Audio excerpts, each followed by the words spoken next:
Seja bem-vindo aqui nos canais de áudio, vídeo e também na Rádio 98 FM. Você que está em Varginha, em Montes Claros, em Juiz de Fora, em todo o norte de Minas, toda a Zona da Mata, todo o meu querido sul de Minas. Também seja bem-vindo por meio da nossa Rede Mais Record. Estamos no ar a partir de agora e até às 8 horas da noite, até mais ou menos 8 horas, um pouquinho antes, acompanhando as notícias do dia, as informações dessa sexta-feira e os comentários dos nossos queridos colunistas, a quem eu vou chamar agora, vou apresentar e dar o meu boa noite, começando por ele, que eu não vejo há mais tempo, meu querido Gustavo Figueiredo. Boa noite para você, seja bem-vindo, prazer estar aqui com você de novo. Boa noite, Luiz. Quanto tempo, né, meu amigo, que a gente não faz um programa junto. Eu tive um tempinho aí viajando e antes também a gente não tinha encontrado aqui no 98 Talks. Então estamos aí, né, para essa sexta-feira. Prazer estar com você, com o nosso querido amigo Ricardo Kertman aí, porque a pauta também, sempre sexta-feira é interessante, né, Luiz? Sempre sexta-feira a pauta parece que está pegando fogo para o final de semana, né, meu amigo? Pois é, sexta-feira que a gente tenta que seja mais leve, mas sempre o Brasil nos surpreende com pautas, com informações, com desencontros e encontros nesse nosso país. Ricardo Kertzmann, boa noite para você. Seja bem-vindo também ao nosso 98 Talks. Prazer revê-lo mesmo que apenas por vídeo. Quantas variações do seu nome você já ouviu hoje, Ricardo Kertzmann? Boa noite. Hoje, eu acho que hoje eu só ouvi a primeira vez que eu ouço falar Ricardo Kertzmann, né, o sobrenome todo, foi agora. Eu não me recordo se ouvi mais cedo, não. Mas boa noite para você, Luiz, boa noite também para Gustavo Figueiredo e para toda essa nossa queridíssima audiência que nos escuta e nos assiste nesse momento. Toda vez que alguém me para falar do programa, é geralmente assim, Ricardo Kertzmann, ninguém acerta o sobrenome do nosso querido Ricardo. Gente, eu acho que eu tenho um recado aqui, diga. Não, deixa eu fazer. Eu tenho, a gente tem, porque eu sei que é amigo seu também, nosso grande Júnior Moreira, né? Ele na rádio, antigamente ele falava comigo assim, Ricardo Kertzmann, ele gostava de falar o outro sobrenome. E ele falava assim, Mission Chenique, que é o nome mais complicado ainda. E é Mission Chenique, não Mission Chenique, mas ele se atrevia e falava direitinho. O Júnior costuma muito ouvir o programa. Beijo pra ele se estiver nos escutando agora. Um abraço, Júnior Moreira, um abraço à turma lá da nossa concorrente, mas nem tanto a nossa querida Rádio Itatiaia também. Sempre ter respeito pelos concorrentes, é o que a gente tem aqui. Gente, para quem quiser participar conosco no 98 Talks, é o 31 99316 9898. Eu tô deixando o pessoal do corte doido, que eu tô olhando para a câmera de cá e tem que estar aqui. Pode voltar para cá, que fica mais fácil, já que eu estou sozinho aqui nessa câmera. 31 é o DDD 99316 9898. Eu tenho um recado aqui do Paulo, mas eu vou trazê-lo hoje porque ele está na minha pauta. Eu imagino que seja realmente para a gente falar sobre a Previsa. É importante, é um dos nossos parceiros aqui do 98 Talks. Já pensou no poder transformador que uma contabilidade de excelência pode ter em seu negócio? Pois é, a contabilidade é o motor do seu negócio e por isso você vai contar sempre com a força da Previsa. 45 anos de expertise, a Previsa Contabilidade e Gestão faz sua empresa crescer além dos números. Importante conhecer o que a gente está fazendo para a gente não ter prejuízo, né, gente? A Previsa constrói negócios e impulsiona pessoas para o seu sucesso. Já são mais de 700 clientes em todo o Brasil. Faça a sua empresa crescer com a Previsa. Você que está interessado pode acessar previsa.com.br. Meus senhores, a grande polêmica da semana, aliás, são várias grandes polêmicas da semana, mas parece que a que tomou mais corpo e vai exigir um exercício maior, especialmente por parte do governo federal, é a polêmica envolvendo o ministro de Direitos Humanos, Silvio de Almeida. O presidente Luiz Inácio Lula da Silva, ex-ministro já, né, caiu. Acabou de sair o antagonista, o portal antagonista acabou de soltar, ele foi exonerado nesse momento. Era a decisão que estava para ser tomada exatamente no fim do dia, né, no fim da tarde de hoje, e foi tomada, como nos traz aí muito bem, pontualmente, o nosso Ricardo Kertzmann. O presidente Luiz Inácio Lula da Silva disse que uma pessoa que pratica assédio não poderia ficar no governo federal, quando ele foi instado a comentar as denúncias contra o ministro dos Direitos Humanos, denúncias que apareceram ao longo dessa semana, principalmente na organização Me Too Brasil. Foram relatados supostos casos de assédio sexual contra mulheres, principalmente envolvendo mulheres do círculo de trabalho do ministro Silvio de Almeida, tanto presente quanto passado, e um desses casos envolveria inclusive a ministra da Igualdade Racial, me desculpem, Aniele Franco. Kertzmann, já que você trouxe essa informação, complemente a informação para a gente e eu já queria que você fizesse um comentário em cima disso. Até hoje à tarde, a gente não tinha ouvido nenhuma declaração mais contundente por parte de membros do governo federal. Não estavam passando pano, acho que não dá para dizer isso, mas também não tinham se pronunciado frontalmente em relação a essas denúncias. Parece que com os outros são mais rápidos, né, para julgar e condenar, e quando é com os seus eles são mais cuidadosos, o que seria certo com todo mundo, né? O que você entende, o que você enxergou dessa história toda que começou ontem? Olha, Luiz, tem tantas variáveis aí, né? E tantas componentes que eu vou até pedir perdão se eu me alongar um pouquinho no comentário. Em primeiro lugar, eu acho que você falou uma coisa que é fato e é muito importante, né? Sem querer entrar nessa história de polarização, de rótulo de esquerda, direita e tudo mais, mas essas pautas identitárias, né, que são tão caras às esquerdas brasileiras, elas são sempre muito rigorosas com campos ideológicos opostos e já acusam, né, e já condenam e não dão nem tempo da pessoa se defender. De alguma forma, isso vem acontecendo agora no campo da esquerda, né? O ministro é um militante da esquerda, como a própria ministra também, Aniele Franco, as pessoas não podem confundir com a vereadora morta lá no Rio de Janeiro, aquela é Marielle, são pessoas diferentes, também militam à esquerda. E quando ocorre o contrário, né, com alguém, a gente sabe que eles, como eu disse, já vão acusando e condenando. E agora eles acabaram meio que sendo vítimas desse próprio veneno. Tem uma questão aí de cunho legal, o Gustavo, lá vai ele ficar bravo comigo, porque eu vou dizer que ele é um excepcional advogado, e ele e ele pode falar a respeito disso. Há uma questão de cunho legal sobre se há algum crime no que já veio à tona até agora. Porque o crime de assédio, né, ele tem uma tipificação muito própria, que não se enquadra nesse caso aqui. E talvez o crime de importuno sexual, esse seja mais cabível, mas ainda assim esse necessita de provas. Até agora, a gente tem, de fato, uma acusação, né, ou acusações anônimas, através de uma ONG.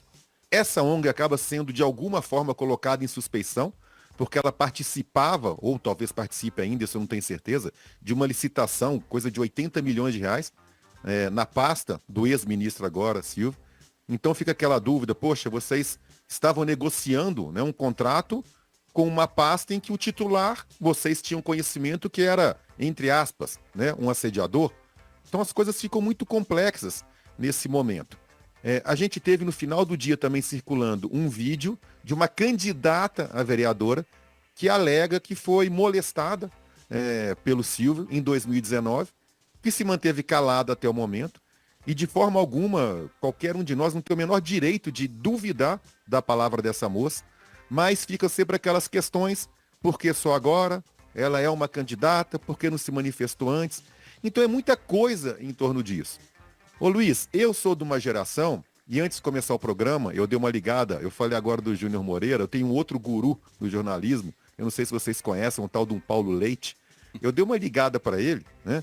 E conversamos um pouquinho a respeito disso, porque você também, Luiz, a gente é de uma geração que já assistiu a algumas acusações e condenações que depois se tornaram inverídicas. Nada daquilo havia ocorrido. Eu acho que a gente tem que ter muito cuidado. E o governo estava tendo esse cuidado até agora. Mas eu acho que alguma coisa uma prova muito contundente deve ter surgido, porque aí não restou outra alternativa ao presidente Lula, senão exonerar o ex-ministro dele, que era ministro, que agora é ex-ministro. Além do que, também a gente teve um outro fato, só para terminar, eu até brinquei isso durante a tarde, é uma espécie de beijo da morte, que foi a toda poderosa primeira-dama, Janja da Silva, né, se deixou fotografar dando um beijo na Aniele Franco. Então, juntando tudo isso aí, a gente culminou agora com a exoneração do ex-ministro Silvio Almeida. Desculpa por ter me alongado. Figueroa, do comentário do Kertzmann tem uma coisa em especial que eu só ressaltaria, depois tem outras que eu gostaria de comentar, mas tem uma coisa em especial que eu ressaltaria, que ele fala da questão de que militantes do campo mais à esquerda se apossam de pautas e quando é contra ele, que eu falei na verdade isso, fui eu que provoquei esse comentário, por isso que eu estou dizendo que eu queria falar sobre ele agora. E depois quando é com os seus parceiros, os seus companheiros, eles são um pouco mais condescendentes. Mas isso não é uma questão só da esquerda, né? O pessoal do campo mais à direita também tem uma tendência a ter um pouco mais de tranquilidade ou de cautela quando fala de acusações feitas contra pessoas do seu campo ideológico. Primeiro, haja vistas rachadinhas, né, Luiz? Haja vistas rachadinhas, no mínimo. Rachadinha né? ainda é crime. Para dizer o mínimo, né? A gente poderia ficar aqui a noite inteira falando de casos de lado a lado, em que você acusa o seu opositor, é genocida, mas na hora de comprar vacina para dengue demora 6 meses, enfim. Figueiredo, o que eu queria entender de você, legalmente, o Kertzmann tem razão, tem diferença entre assédio e importunação. Isso faz alguma diferença, no fim das contas, quando a gente está falando de uma relação como de um ministro para funcionárias, de um professor para alunas, de um chefe para subordinados? Isso faz alguma diferença na sua cabeça? Eu queria que você também fizesse o seu comentário sobre esse caso. Ô Luiz, chegou num ponto realmente que eu gostaria de comentar. Uma coisa, muito bem dito pelo Ricardo, é realmente a questão legal. E aí vão ter os processos judiciais, vai ter a ampla defesa, o contraditório para ele se manifestar e ver se ele vai ter que ser condenado ou não. Outra coisa é a repercussão dos fatos e das alegações que tomaram referente a um ministro de Estado. E veja bem, não é qualquer ministro de Estado. É o ministro de Estado que levantava e que gritava a todos os cantos contra os assédios, contra as condutas de assédio moral e sexual, na defesa principalmente dos direitos humanos. Isso é um ponto, Luiz, que aí não tem, na minha opinião, que levar e misturar com as questões legais. Aqui do ponto de vista, inclusive, político, né? Até onde vai o prejuízo para o governo, tendo como ministro de Direitos Humanos alguém que sempre defendeu, sempre foi contra a questão de assédio e está aí com inúmeros fatos e, como o Ricardo disse, deve ter ele evidenciado internamente no governo alguma prova para que ocorresse a exoneração dele. E tem um detalhe na fala do Ricardo, que eu gostaria, sabe, Luiz, de trazer aqui e que me incomoda, sabe, Ricardo, muito quando a esquerda se diz, né, a defensora aí das pautas identitárias. Sabe por quê? Porque as questões questões de raça, de sexo e por aí vai, são questões que envolvem, na minha opinião, a liberdade, o indivíduo em si. E isso não deveria ser pauta nem de esquerda nem de direita.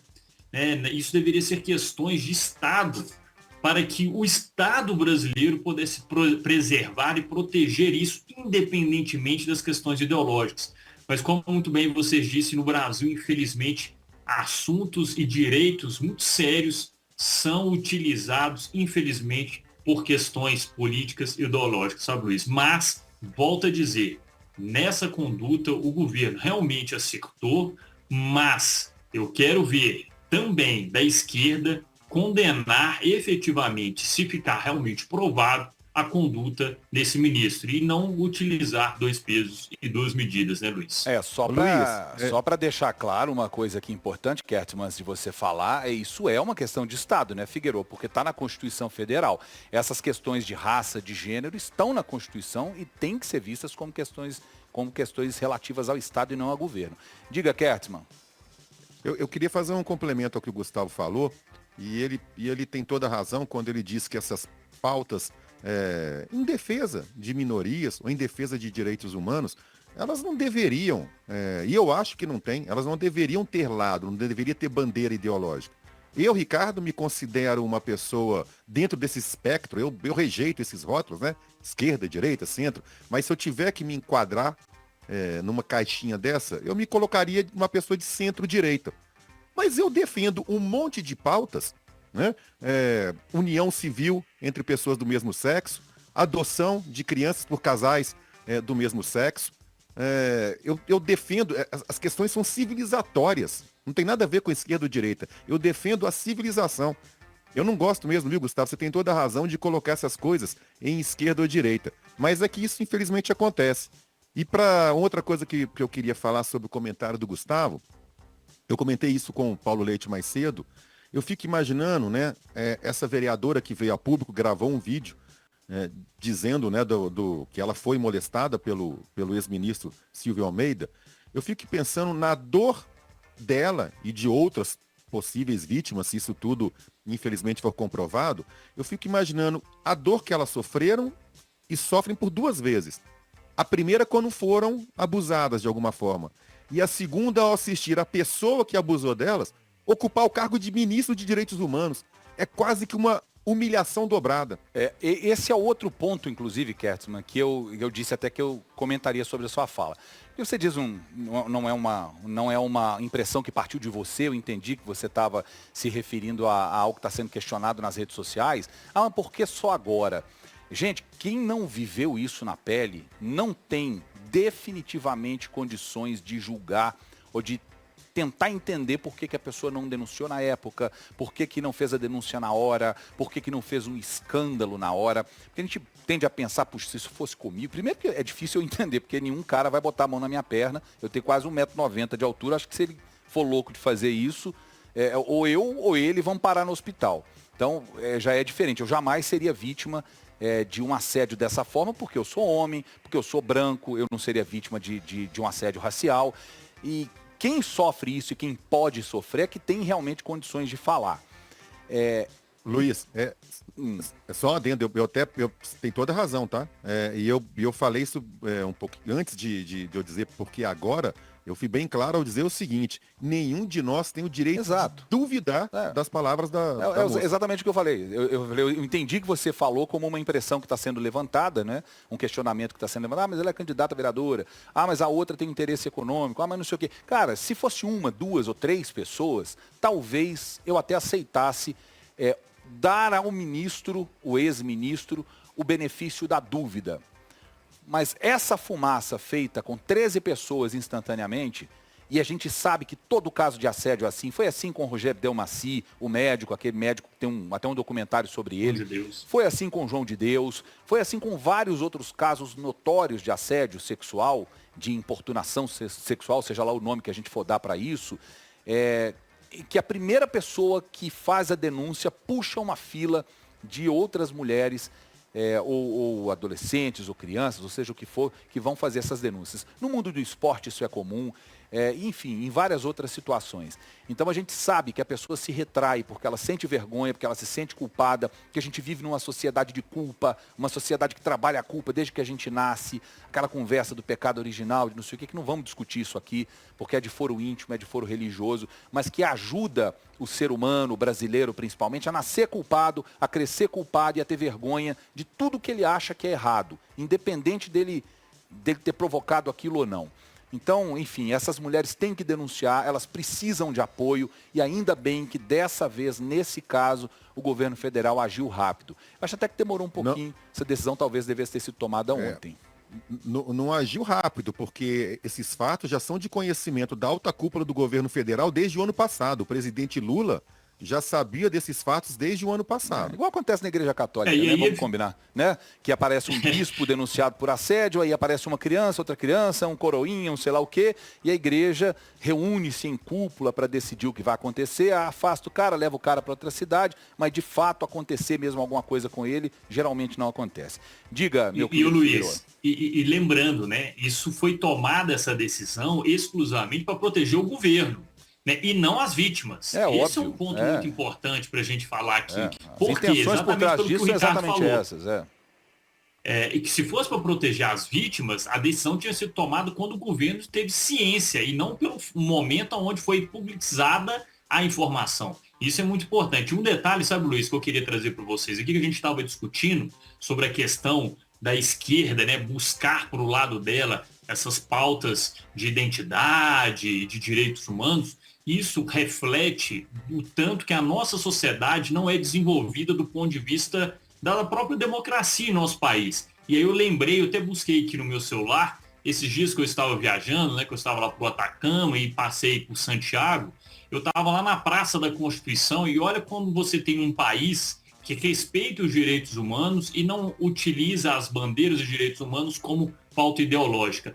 Na Praça da Constituição, em Santiago, tem um monumento no chão, escrito, eu estou até aqui com ele, o artigo 1º da Declaração de Direitos Humanos, onde fala, né, todos os seres humanos são livres e iguais em direitos e liberdades, dotados de razão e consciência para se comportar fraternalmente uns com os outros. Um monumento em comemoração aos 70 anos da Carta de Direitos Humanos. Então, Luiz, está aí uma prova aonde, em uma sociedade mais evoluída que a brasileira, a pauta de direitos humanos não é furtada por questões ideológicas, seja de direita, seja de esquerda, né, Luiz? Muito bem, é isso mesmo. Assino embaixo, 7 horas e 21 minutos. Você está ao vivo acompanhando o 98 Talks dessa sexta-feira. Eu vou trazer a participação de alguns dos nossos ouvintes. Ô, Kétman, esse negócio de teleweb, eu não sei falar isso não, tá? Depois você fala qual é a expressão adequada para um veículo que está no ar em tantas plataformas, teleweb amigo, não é isso, Kétman? Oi, desculpa. Como é que chama? Teleweb amigo? Como é que é o nome? Teleweb amigo. Teleweb amigos Ouvinte. E amigas ouvintes. Resumindo, nossos queridos ouvintes. A Mara de Varginha. Luiz, faz tempo que eu sinto falta da turma do Sul de Minas aí. Vê se você pega uns comentários do Sul de Minas pra gente. Eu quero Luiz, agora, não deixa molhar o bico. Diga. Luiz, não, peço perdão porque deu uma travada aqui, eu fiquei alguns segundos sem contato com vocês, eu não sei muito bem o que vocês falaram. Eu estava perguntando porque eu estava falando de ouvintes e perguntei porque é você que gosta de falar o nome completo de quem nos acompanha. Mas essa patente aí, isso aí foi o Joãozinho, o João que ensinou pra gente, o João Henrique do Vale que ensinou pra gente esse termo. João Henrique do Vale. Só queria fazer um complemento aqui do que a gente falou, tem muita gente nas redes sociais querendo fazer comparação, porque é isso que a gente acabou de falar, né, de esquerda ou direita, com o caso daquele ex-presidente lá da Caixa Econômica, né, do presidente Bolsonaro, que o presidente Bolsonaro, era Pedro Guimarães, se eu não me engano o nome desse ex-presidente da Caixa, que também foi denunciado por 5, 6 moças à época lá por assédio, e aí todo mundo cobrou a atitude imediata do ex-presidente Bolsonaro e ele foi tomar a atitude, exonerar o Pedro Guimarães, acho que 20 horas depois, 22 horas depois, que é mais ou menos o prazo que o presidente Lula usou hoje.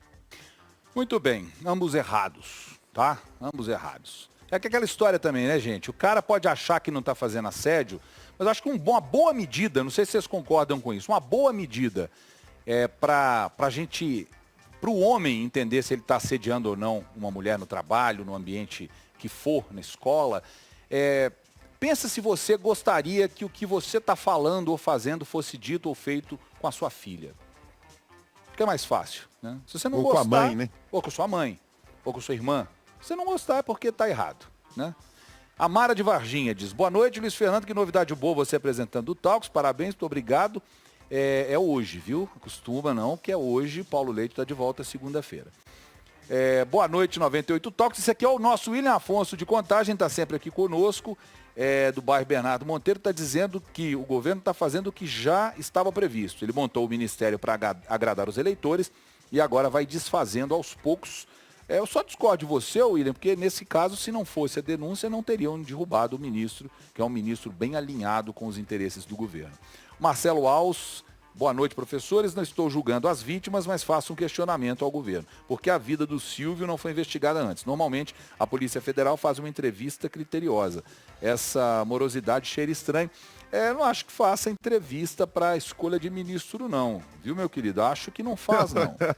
É diferente. Se fizesse entrevista para escolha de ministro, ia ficar 6 meses para escolher um, viu, Luiz? Nem o presidente ficaria. Não, nem o presidente ficaria. Se o cara precisar de antecedentes criminais para ser ministro... Se sacudisse o poder legislativo, por exemplo, ia cair muita coisa dessa árvore aí. Ainda bem que não sacode no fim das contas, mas a gente deveria ter dispositivos de segurança mais adequados. Gente, falando sobre... Eu acabei pulando a pauta aqui, ó, que loucura. Falando sobre ainda essa entrevista que o Lula deu a entrevista à Rádio Difusora de Goiânia, viu, gente? Dando o devido crédito aqui, é de onde saíram essas falas do presidente Lula. Ele foi questionado se ele considera que a Venezuela é uma ditadura. Essa pergunta já deve ter sido feita 400 vezes a Lula e ele cada vez responde de um jeito. Dessa vez ele disse que Maduro deixa a desejar. que quer dizer isso, Kertzmann? Ele fala que o comportamento do Maduro é um comportamento que deixa a desejar e ele acha, diz Lula, abre aspas, acho que aqui no Brasil a gente aprendeu a fazer democracia com muito sofrimento. E você veja quando o cara é extremista, ele não aceita. Aí ele faz uma menção ao ex-presidente Bolsonaro, que eu acho que não tem nada a ver com essa história, mas enfim, na opinião de Lula, Maduro hoje já deixa a desejar. O cara que já foi um presidente eleito democraticamente.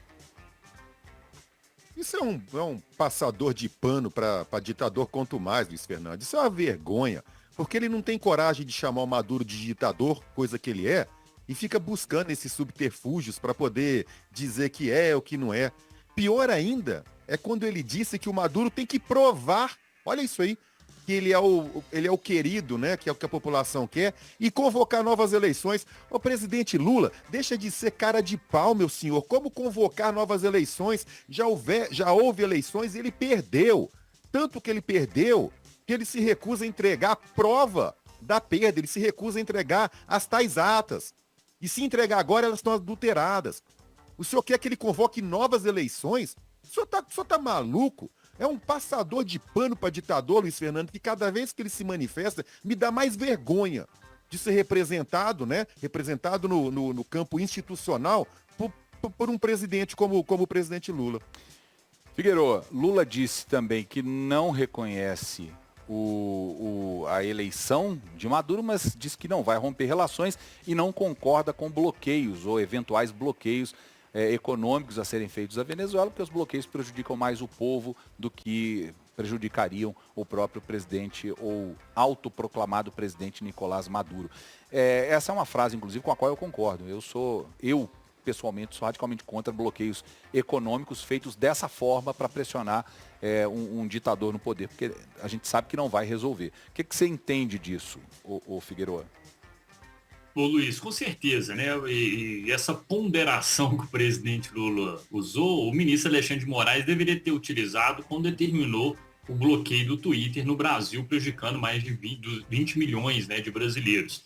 E quando ele comenta sobre isso, tem um detalhe, né? E aí eu acho que é importante. Óbvio que as questões de relação econômica e comercial, elas devem ser preservadas, mas eu acredito que devem ter limites, sabe, Luiz? Porque de certo modo, você não pode prejudicar, obviamente, toda a economia de um país em detrimento disso, mas o próprio governo também é autoritário, ditatorial, é o que está prejudicando a população da Venezuela, né? Então, isso é um tema muito sensível, inclusive, para debates do ponto de vista de relações internacionais. Agora, a fala do presidente Lula, eu realmente entendo, né, que ele sempre, e já está inclusive cansativo essa fala dele, todo mundo querer saber o que ele acha do Maduro, todo mundo sabe.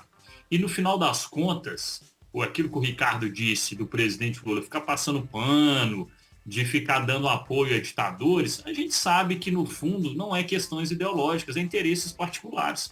Né? O que faz realmente o presidente Lula ficar aí passando pano para ditador é porque realmente ele tem interesses no governo dessas pessoas, nesses ditadores que avassalam toda a sociedade, toda a população desses países, violando os direitos fundamentais.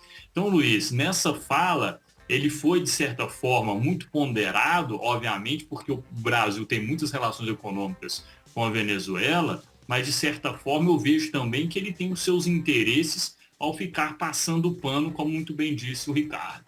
Muito bem, nós estamos daqui a pouquinho, eu concordo com você, viu, Figueiredo? Eu estou aqui olhando, são 7 horas e 29 minutos, daqui a pouquinho tem um intervalo.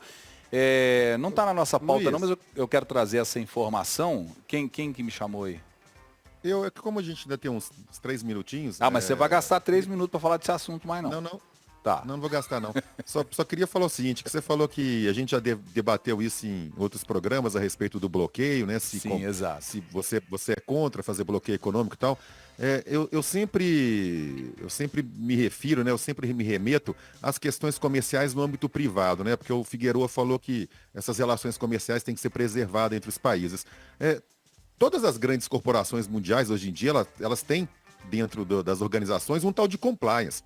Então, se eu tenho um compliance decente na minha empresa, eu nem compro nem vendo para fornecedores ou clientes que, sei lá, utilizam mão de obra escrava, sonegam impostos, enfim. Você tem uma regra a seguir. Eu defendo essa mesma regra para as relações comerciais entre países também. Mas o que isso quer dizer, Ricardo? O que isso quer dizer que eu não entendi? Explica melhor. Quer dizer você é a favor de bloqueio econômico para um país como a Venezuela? Continuar comerciando com um país que está sob o comando de um ditador, eu considero isso indevido. É um dos motivos pelos quais eu defendo determinados bloqueios. Desculpa, mas eu acho que é diferente continuar comercializando itens com o país e impedir que itens importantes para a vida das pessoas cheguem ao país. Acho que são coisas distintas. Né? Também acho. Então, tem que ter proporcionalidade. Por isso que eu falei determinados tipos de bloqueio, eu sou a favor. É isso, exato. Luiz, só complementando rapidinho aqui isso que o Ricardo disse, até para as pessoas que estão nos acompanhando, eu concordo plenamente com ele, como eu falei no meu comentário, né? Tem que ter os limites para que isso não seja, obviamente, no extremo, como o Ricardo falou, negociar com uma empresa que utiliza de mão de obra de escravos, né? Análoga a escravo. Agora, um ponto importante é que muitas vezes também, Ricardo, compliance e todas as lógicas, por exemplo, de ESG, são utilizadas só de fachada, muitas das vezes, só para ele conseguir algum dos benefícios ou isenções fiscais, sabe? Então, assim, compliance é muito sério, é muito importante, deve existir, mas grande parte das vezes eles são utilizados só de fachada para cumprir determinados requisitos, sabe? Que não é culpa do compliance, nem de quem faz o compliance, é culpa da empresa. Exatamente, que faz a forma correta. Que não leva a sério um negócio que é instalado para que se evitem problemas como esse, né, gente? Porque se a empresa tem um compliance, como a 98, por exemplo, tem, e tem um canal anônimo de denúncias, essas denúncias são apuradas efetivamente quando a empresa leva a sério. E tem que ser apuradas para evitar que casos como esse repercutam por muito tempo sem solução e vão estourar lá na frente. Aí você vai falar, mas tem 13 casos, aconteceu desde 2018, desde 2019. Enfim, é por isso, justamente por não ter essa seriedade. E governo nenhum que eu conheça tenha, viu, Figueiredo? Governo nenhum leva esse tipo de coisa a sério. Né? Um governo é uma máquina gigantesca, inchadíssima, mas ele continua como um elefante sem rumo. Né? Você tem lá núcleos que são governados separadamente, cada um vai para a sua direção, e essas denúncias se perdem geralmente em sistemas como o sistema de governo, seja ele qual for, não é uma questão do governo federal, não. Nós vamos entrar num rápido intervalo, 7 horas e 33 minutos agora, tanto para a Rede Mais quanto para a 98. A gente é rapidinho, um minutinho e pouco. Daqui a pouquinho a gente está de volta com a segunda e última parte do nosso 98 Talks dessa sexta-feira. É rapidinho, não saia daí. Kertzmann e Figueiredo. Bota na tela aí os dois. Fala um oi para mim, Kertzmann. Olha lá. Olha atrás do Figueiredo lá. Fala oi aí, Figueiredo, para abrir essa... Oi, Figueiredo. Oi. Eu quero que abra. Lá. Olha atrás do Figueiredo. Esse violão que tá aí atrás, Figueiredo, o que isso significa?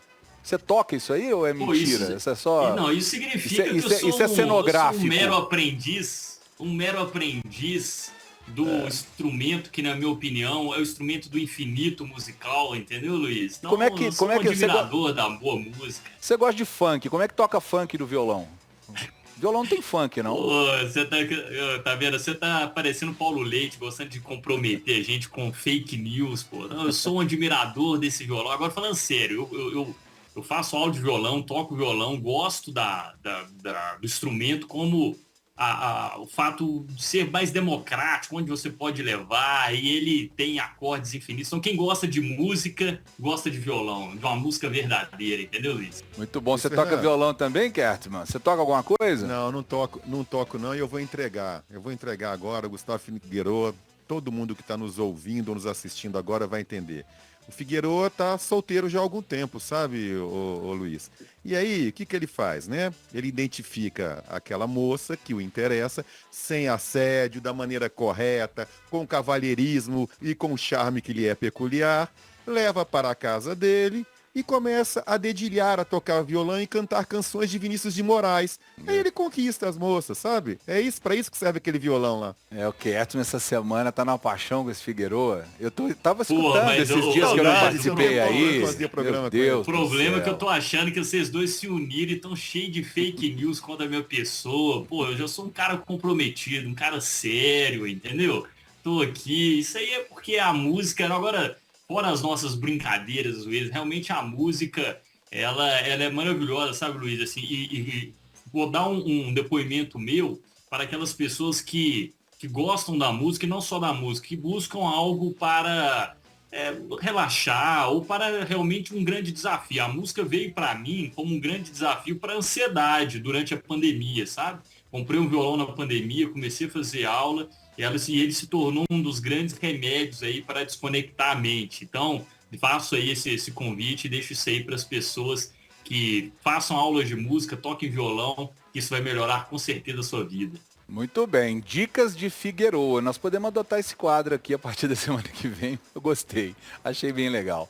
7h41. Minha gente, a presidente da Constituição da Comissão de Constituição e Justiça, da CCJ, da Câmara dos Deputados em Brasília, pautou o projeto de lei que pretende anistiar os investigados pelo 8 de janeiro do ano passado. A presidente da comissão se chama Caroline Detoni, é uma deputada, obviamente.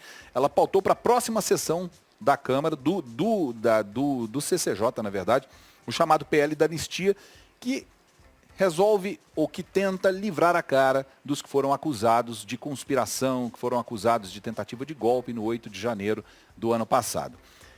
Diz a deputada que o PL da anistia é uma oportunidade de restaurar os direitos daqueles que foram injustamente perseguidos. O relator da proposta é o deputado federal Rodrigo Valadares, do União de Sergipe. E olha que interessante, o Kertzmann, o deputado federal Rodrigo Valadares, ele pertence à União Brasil, que é um partido que tem cargos no governo federal, incluindo o ministro do Turismo, por exemplo, né? Eu acho que o Juscelino Filho é da União, correto? Ou eu estou enganado? Enfim, depois eu confiro isso, mas contém cargos no governo federal. Ele é próximo, no entanto, mesmo tendo funções no atual governo federal, ele é próximo de parlamentares da ala mais à direita, da ala bolsonarista, ou da ala de oposição ao governo Lula. Esse PL diz que ficam anistiados os manifestantes, caminhoneiros, empresários e todos os que tenham participado de manifestações nas rodovias nacionais, em frente a unidades militares ou em qualquer lugar do território nacional do dia 30 de outubro de 22 ao dia de entrada em vigor dessa lei, ou seja, nas próximas semanas, caso ela seja aprovada. É uma tentativa realmente de só livrar a cara de quem participou de conspirações para golpe no Brasil, ou Kertzmann, ou na sua opinião, na sua forma de ver, é uma maneira de se fazer realmente justiça e evitar que pessoas inocentes acabem presas? Primeiro que nenhuma coisa nem outra. Isso aí é o tal do ovo da serpente, é colocar o bode na sala, né, para anistiar depois e terminar, né, com a inelegibilidade do ex-presidente Bolsonaro. Mas, ô Luiz Fernando, você sabe que eu acho que essa moça aí, eu acho que essa lei aí, ela até que está correta por uma questão de isonomia. Afinal de contas, né, houve uma anistia para os partidos criminosos que usaram indevidamente laranjas para roubar o nosso dinheiro. Lembra? Isso foi há poucas semanas. Eles se auto-anistiaram. Eles aprovaram uma PEC concedendo anistia para os crimes eleitorais que eles cometeram. Então, acho que é uma questão de isonomia. Os criminosos do dia 8 de janeiro, que são todos criminosos e deveriam pagar por isso, também eu acho que vão ter que ter o mesmo direito de ser anistiados, né? É uma coisa que abraça todos os criminosos. Eu espero que tenham entendido minha ironia, né? Porque tem gente que vai ouvir isso e não vai compreender. Mas é uma ironia, tá? Os partidos se anistiaram de crimes, então acho que é uma questão isonômica. Anistia esses vagabundos que depredaram tudo lá também. Ô Figueroa, você acha que tem uma coisa a ver com a outra? Ou assim como eu também, você acha que o Kertzmann está viajando? Porque um erro justifica eu tô brincando. Eu entendi que é uma ironia. Mas, Figueroa. Não, assim, é óbvio, né? Foi realmente essa ironia do Ricardo. Mas tem um detalhe, sabe, Luiz Ricardo, muito interessante, que é o seguinte. Primeiro, na minha opinião, esse projeto de lei, ele, do ponto de vista jurídico, ele, na minha opinião, ele é ineficiente. É inconstitucional. Além de ter toda a questão da inconstitucionalidade, Ricardo, mas por que eu falo que ele seria ineficiente? Porque quem cometeu o crime, foi lá, depredou e fez toda a invasão ao Congresso, tem que ser punido e vai ser punido. Aquelas outras pessoas que só estavam ali pensando, criando em atos preparatórios, não devem ser punidos, porque a lei é clara. E aí, toda vez quando entra nesse assunto, eu lembro dos comentários do Clarec. Toda vez que entra nisso, Ricardo, ele fala, não, porque eles tinham velhinhas segurando o terço lá na frente do Congresso e foram presas e por aí vai. Mas, resumindo, o meu comentário sobre esse projeto de lei é como se fosse não uma afronta, mas alguma... Opa! Que travou o Figueiredo. Se ele fosse... Não, travou, mas voltou. Pode continuar, Figueiredo. Conclui, a gente está perto do fim do programa. Tá. Não, é só concluindo. Eu acho que é só uma resposta às questões do Alexandre de Moraes, dos abusos cometidos nesse processo pelo ministro Alexandre de Moraes, que está acontecendo esse projeto de lei. Porque se o processo fosse conduzido da forma correta e da punição correta, conforme a legislação determina, eu acho que esse projeto de lei nem estaria sendo criado e nem pautado, sabe, Luiz? Provavelmente. Gente, eu só queria trazer mais um assunto aqui, mas nós não vamos ter tempo de comentar não, tá? É que eu queria trazer, nós vamos ter que devolver para Varginha, porque lá tem propaganda eleitoral nesse horário, é televisão. Tem uma notícia engraçada aqui, que tem uma ala do TSE que considera a indústria dos cortes na internet como abuso de poder. Isso foi dito por uma ministra do Tribunal Superior Eleitoral, num evento público. É mais uma daquelas histórias, né, do ministro vai para público para falar questões que estão sendo decididas no colegiado, né? Mas ela diz que isso pode configurar abuso econômico dentro do processo eleitoral e pode causar problemas para o candidato. Eles estão muito doidos para caçar a candidatura do Pablo Marçal, né, ô Kertzmann? Rapidamente, porque a gente está terminando o programa. Cadê o Kertzmann, gente? Sumiu todo mundo. Nós vamos ter que terminar o programa, então. 7h47 minutos. Voltamos. Mas o pessoal caiu e nós vamos ter que terminar o programa mesmo. Então não vai dar tempo de ninguém comentar isso. Vocês em casa aí, cada um continua aqui, não? Forme a sua opinião. E o pessoal que está acompanhando em Varginha, a gente aqui na 98, a gente continuou com o programa até 19h53, mas o pessoal que está acompanhando em Varginha vai ter que ficar com a programação local, porque tem propaganda eleitoral daqui a pouquinho no ar. Um abraço. Até a segunda-feira com o nosso 98 Talks. Quem está em BH, continua conosco. Termina aqui na Rede 98 Talks.